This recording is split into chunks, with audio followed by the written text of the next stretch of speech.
Hey everyone, and welcome back to the channel. Today, we're going to combine Sonic the Hedgehog and Green Lantern.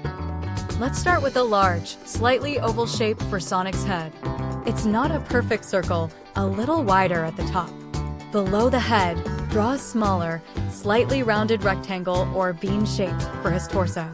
Connect the head and body with two simple curved lines for the neck.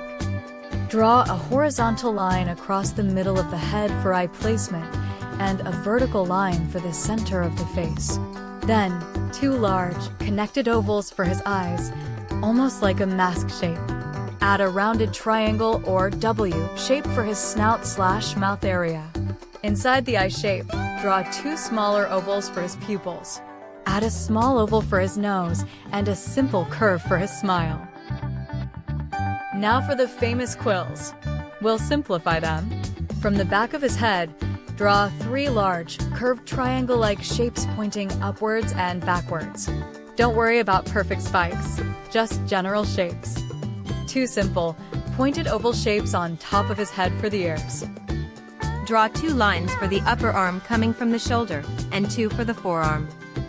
Keep it straight for simplicity. At the end, a simple rounded rectangle or oval for the glove. Just a hint of the other arm behind him, maybe just a partial line and a bit of a glove. Add the cuffs to his gloves. On his extended hand, draw a simple circle for the ring with a smaller circle inside it. Draw one leg bent, like he's running. Draw a long, slightly curved shape for the upper leg, and another for the lower leg. At the end, a simple rounded shape for his shoe. The other leg trailing behind. Again, simplified shapes for the upper and lower leg, ending in another shoe. Add the iconic white stripe/buckle detail on his shoes. Draw the collar and sleeves of his Green Lantern shirt. Add the circular Green Lantern logo in the center of his chest, a circle with a simple inner shape. Time to bring our Green Lantern Sonic to life with color. We'll focus on smooth, even coloring. Pick your bright blue for Sonic's fur. Color in his head, body, arms, and legs. Try to color in one direction, like small circles or consistent strokes, for a smooth look. Don't press too hard, you can always add more color. For a tiny bit of depth, you can go slightly darker with your blue under his quills, or along the edges of his limbs where shadows might be. Next, grab your dark green. Color his shirt, the Green Lantern logo, and his ring. Now for the fun part, the glowing energy effect. Use a lighter touch with the green for these lines, making them look bright. For the glow around him, you can even use a slightly lighter green or just a very light touch with your main green, letting the paper show through a bit to make it seem luminous.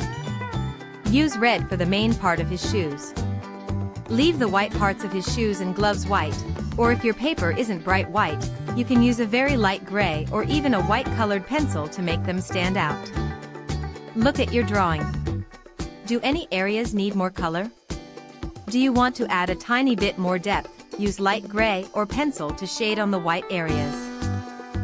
Fill in his pupils and nose with black. Color his pants black or a very dark gray. Fill the eyes with light green color. Color his snout/mouth area and the small visible parts of his arms, if any, like between gloves and shirt, with a light peach or skin tone. Your Sonic looks awesome as is, but if you want to give him a simple environment, here are a few quick ideas. Since he's Sonic, you could just add a few simple horizontal lines behind him in light blue or gray to suggest speed. Keep it super simple. The star of the show is your Green Lantern Sonic. And there you have it. Your very own Green Lantern Sonic, drawn and colored. Try changing his pose, or draw another character in a superhero costume. Experiment with different colors. If you enjoyed this tutorial and drew along with me, please give this video a big thumbs up, subscribe for more easy art lessons, and hit that notification bell.